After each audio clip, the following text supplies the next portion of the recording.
اعوذ باللہ من الشیطان الرجیم، بسم اللہ الرحمن الرحیم، وبہ نستعین وخنا السمعین، الحمد للہ علیہ وصلاۃ علی علیہ اما بعد۔ کمال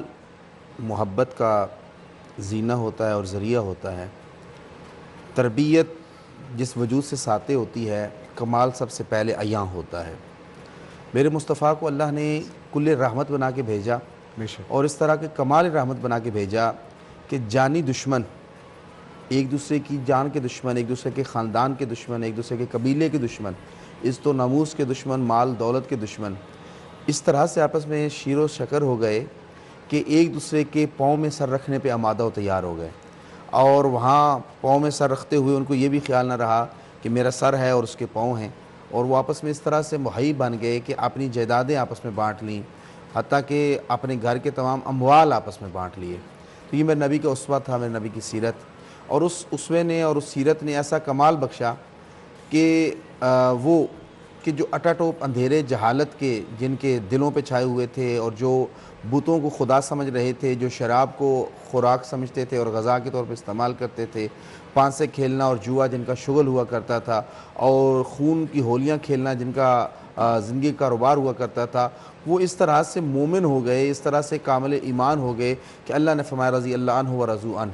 کہ خدا ان سے راضی ہو گیا اور وہ خدا سے راضی ہو گئے، اور خدا نے ان کو اس معراج پہ پہنچایا کہ وہ جو کل دوسروں کا مال لوٹتے تھے، آج مصطفیٰ کے کہنے پہ اللہ کی رضا کے لیے اپنا مال لٹانے لگے۔ تو یہ میرے مصطفیٰ نے کمال بخشا ان وجود کو، وہ وجود کے جو خاکی تھے، جو بشری تھے، مگر ان میں اسوہ مصطفیٰ کی جھلک آنے لگی۔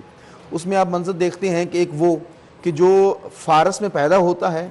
عجم ہوتا ہے، اور دین کے حق کی تلاش میں گزرتا ہوا ایز اے غلام مدینے میں فروخت ہوتا ہے، اور پھر جب نبی اکرم کے معذر میں پہنچتا ہے تو نبی اکرم اس حجر کو، اس پتھر کو ایسا گہر بناتے ہیں کہ اس کو سلیمان محمدی بنا دیتے ہیں، اور اس کو وہ اعزاز بخشتے ہیں، فرماتے ہیں سلیمان منا اہل البیت، اور فرماتے ہیں السلیمان ہوا باب اللہ، سلیمان اللہ کا دروازہ ہے، جسے خدا تک آنا ہو وہ سلیمان تک آ جائے، سلیمان خدا تک لے جائے گا۔ کہ جس سلیمان کے لیے رسول اللہ صلی اللہ علیہ وسلم فرماتے ہیں کہ ان الجنت کا تشتاق الی ثلاثن، میرے جنت جو ہے میرے 3 اصحاب کی مشتاق ہے، سلمان کی، ابو ذر کی اور مقداد کی۔ اس میزان پہ نبی اکرم لے کے جاتے ہیں، ان کو ایمان کے درجوں پر فیض بخشتے ہیں کہ فرماتے ہیں میرا سلمان ایمان کی 10ویں منزل پہ، میں حضرت سلمان پہ رہ کے بات کو اصحاب کے عنوان پہ کر رہا ہوں، ورنہ رسول اللہ کے تمام اصحاب کرام جو منزل حقیقت میں اصحاب ہی کی منزل تھے اور صاحب ایمان تھے، وہ تمام صاحب ایمان صحابہ کرام جو تھے وہ رضوان اللہ علیہم جو ہیں وہ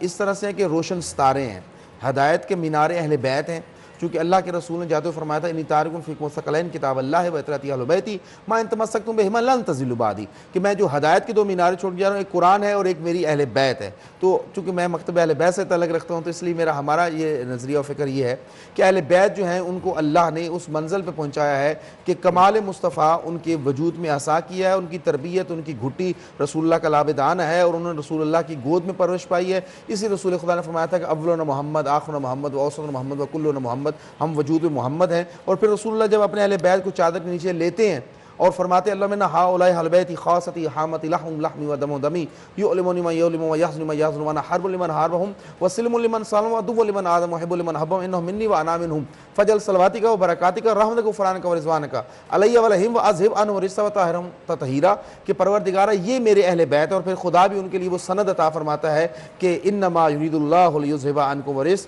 اہل البیت ویطہرکم تطہیرا، کہ اہل بیت رسالت خدا یہ ارادہ رکھتا ہے کہ تمہیں ایسے پاک رکھے جیسے پاک رکھنے کا حق ہے۔ اور پھر انہی کی ذوات کے لیے خدا بزم ملائکہ میں فرماتا ہے کہ یہ وہ ذوات ہیں کہ جو مصطفیٰ کے ساتھ چادر کے نیچے جمع ہیں، کہ میں زمین و آسمان کو نہ اٹھاتا، زمین کو فرش نہ بچاتا، دریاؤں کو روانی نہ بخشتا، کشتیوں کو میں اس میں نہ چلاتا اگر ان کی محبت مقصود نظر نہ ہوتی۔ تو یعنی اہل بیت رسالت اس منزل پر ہیں کہ جہاں پہ خدا کی محبتیں شامل ہیں، ان کی محبت سے خدا کی محبت ملتی ہے، اور خدا کی محبت ان کی اطاعت میں ہے۔ اور صحابہ کرام وہ ہیں کہ جنہوں نے دین کی حفاظت کے لیے جان، مال، عزت و ناموس بھی قربان کیے، اور اسلام کا جھنڈا آج